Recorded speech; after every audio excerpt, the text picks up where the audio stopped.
Здравствуйте, дорогие друзья, меня зовут Артем, и вы находитесь на канале Hardtails. Сегодня продолжаем обзор клавиатур компании ACO. Этот обзор я анонсировал еще в предыдущем ролике.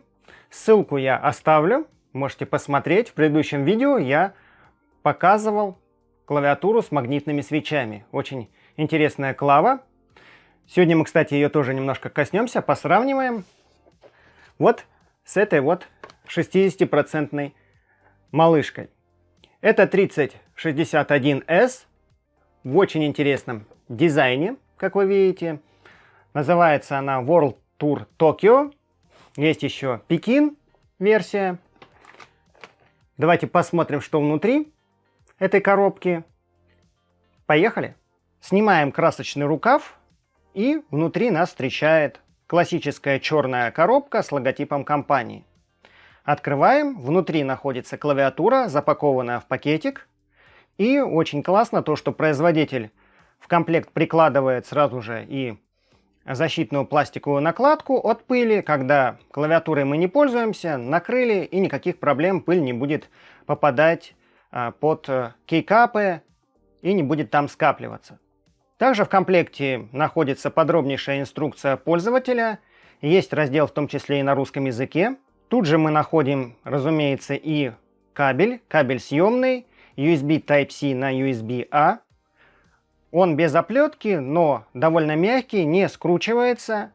Имеет оптимальную длину около 160 см. Можно его легко укоротить благодаря встроенной, так сказать, липучке. И имеется защита от помех в виде такой магнитной бабышки.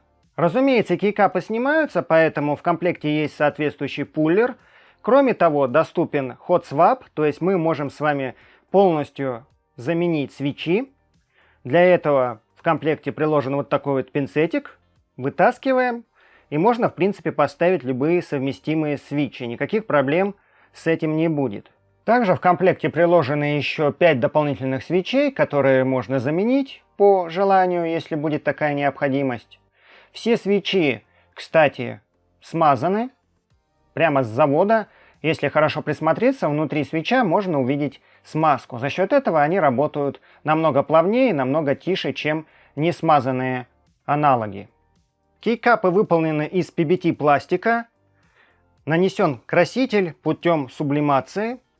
То есть, грубо говоря, это запекание красителя при производстве пластика, поэтому он довольно износостойкий, ничего у вас не сотрется, и при этом можно получать очень красивые цвета, которые, собственно говоря, используются в элементе дизайна этой клавиатуры.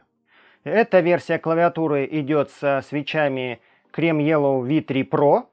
Это линейные свечи. Все характеристики свечей вы сейчас видите на своем экране. Усилие срабатывания 50 грамм плюс-минус 10 грамм. Полный ход клавиши 3,3 мм и предварительный ход 2 мм плюс-минус 0,5. Давайте поближе посмотрим на клавиатуру. На обратной стороне у нас находятся ножки. Двухуровневые. Даже можно сказать, что трех. Есть вот такой вот полностью плоский режим. Все прорезинено. Режим второй. Также здесь резиночки. Интересно то, что все сделано в цвет клавиатуры. Полностью розовый цвет. Отлично, кстати, подойдет в качестве подарка девушкам, например. Здесь также у нас все прорезинено. То есть можно выбрать уровень, который вам удобен при работе с клавиатурами. Форм-фактор 60%. Разумеется, здесь часть функций выполняется через FN, но с этим нужно мириться. Это игровая клавиатура. Поэтому если вам нужна компактность, то, соответственно, нужно идти на какие-то компромиссы. Отдельно стоит отметить, конечно же, дизайн в стиле Токио, в стиле Японии. Здесь вот гора Фудзияма. Все это напечатано очень качественно. Ощущается также приятно. Клавиши такие в меру гладкие. В общем, вот так все это красиво выглядит. Эргономичный наклон. На сайте есть информация о профиле клавиш кейкапов, то есть, в принципе, вы можете их заменить, но на самом деле я смысла не вижу. Действительно, здесь выглядит все это максимально качественно. Давайте послушаем, как она звучит. На самом деле звучит очень тихо, я не знаю, как это будет слышно на камеру.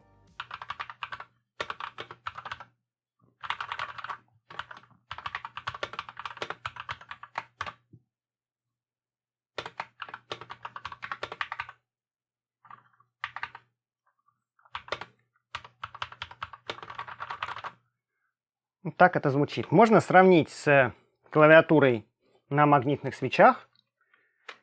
Там также используется Cream Yellow, только уже версия Magnetic.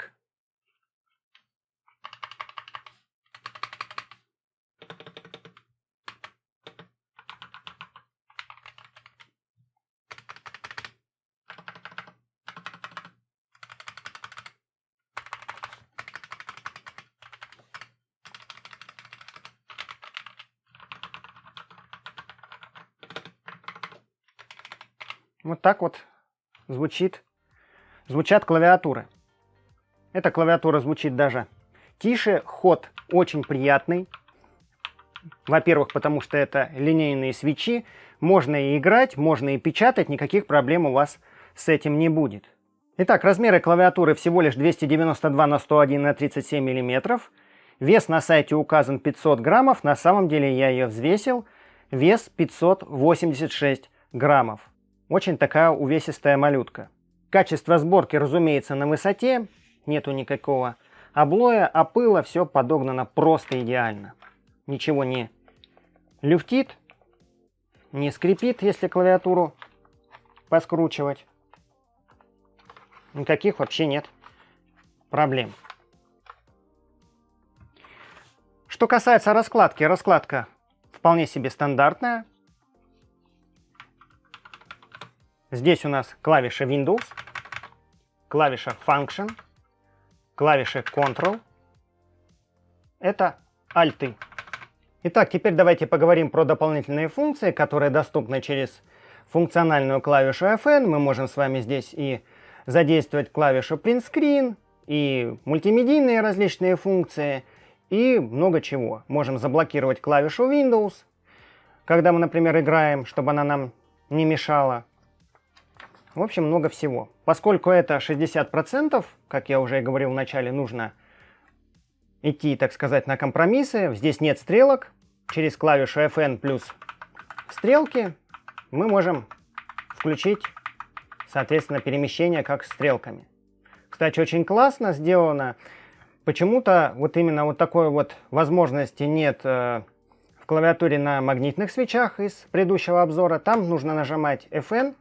Дальше W, то есть мы зажимаем, и у нас потом WASD переходит в режим стрелок. Чтобы переключиться назад, опять же зажимаем FN плюс W, и все переходит назад. Здесь же можно воспользоваться не просто вот таким вот режимом жестким по умолчанию, а прям зажимаем FN, перемещаемся, отпускаем, это снова у нас WASD. Очень удобно. F-ки. F-ки точно так же через клавишу FN, плюс, скажем, F1, F2, F3, F4, ну и так далее. F9, F10, F11, F12. Буква Ё и тильда вводится также через FN, но это уже дело привычки, так сказать. Клавиатура в том числе поддерживает и подсветку RGB. Давайте подключим ее.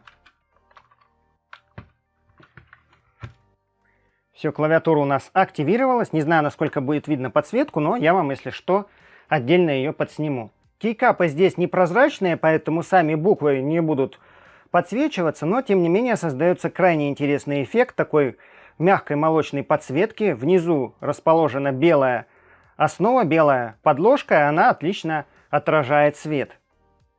Давайте посмотрим на режимы подсветки. Все это делается через клавишу FN.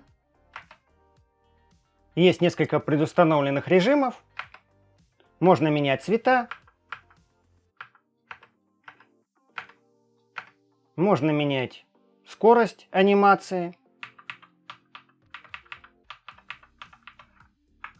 Ну и, разумеется, можно выключить подсветку полностью. Клавиатура управляется без драйвера.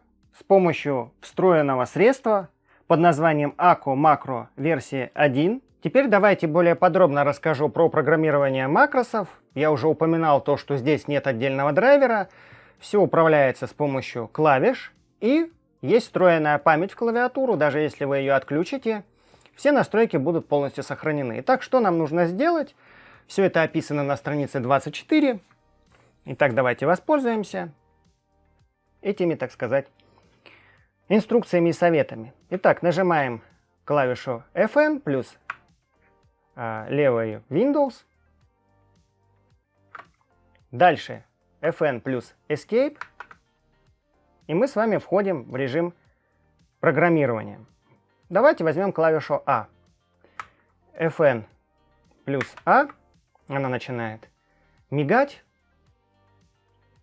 Теперь мы можем что-то задать. Скажем, чтобы клавиша A выполняла какое-то другое действие. Ну, давайте, чтобы печаталось Hello. Итак, я написал. Теперь, для того, чтобы нам все это дело сохранить, мы снова нажимаем FN плюс эту клавишу. То есть в данном случае это A. Все. Она перестала мигать. И теперь мы можем выйти из этого режима. FN плюс Escape. Все. Теперь, если я зайду в любой, например, текстовый редактор, могу это все продемонстрировать. Нажимаю клавишу A, у нас печатается Hello.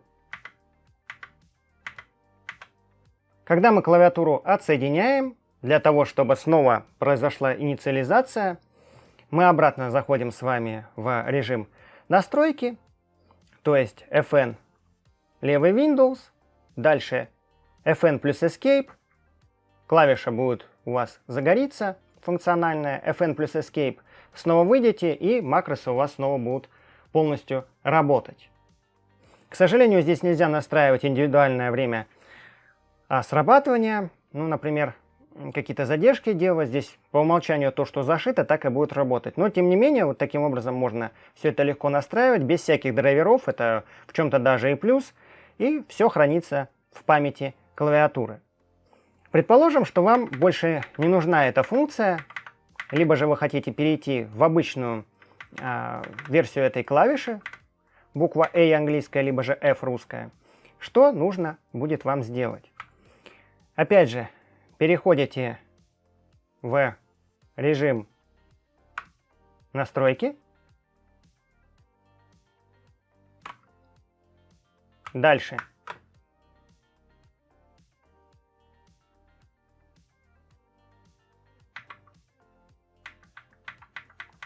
И все, и теперь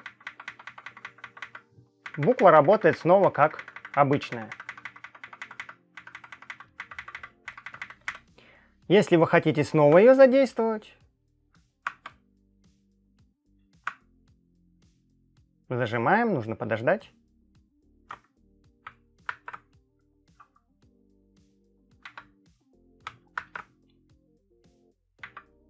Теперь она снова будет работать как макрос. Вот таким вот образом. Чтобы вообще убрать с нее макрос навсегда, опять же переходим в режим настройки. Дальше FN плюс Escape.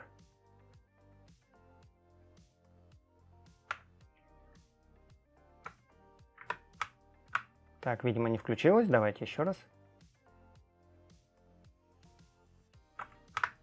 Угу. Вот эта клавиша. Нажимаем через FN и FN плюс Escape. Все, теперь никакого макроса здесь больше нет. Вот так это все и работает. Что же, пришло время подвести итоги.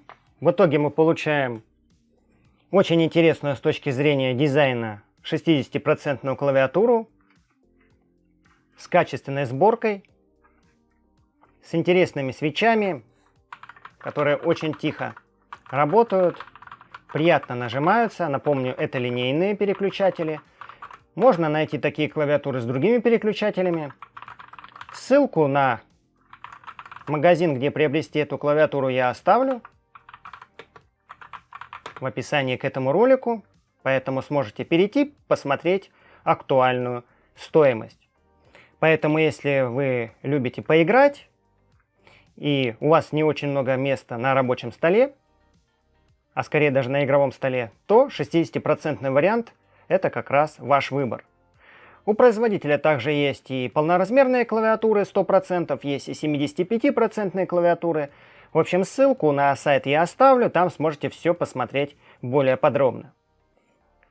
Кстати, в том числе ничего не мешает вам на ней печатать. Я очень много работаю с текстом, и печатать на этой клавиатуре просто одно удовольствие. Никаких проблем нет, за исключением того, что ее нужно будет набирать через FN плюс, соответственно, Escape, для того, чтобы напечатать букву Ё.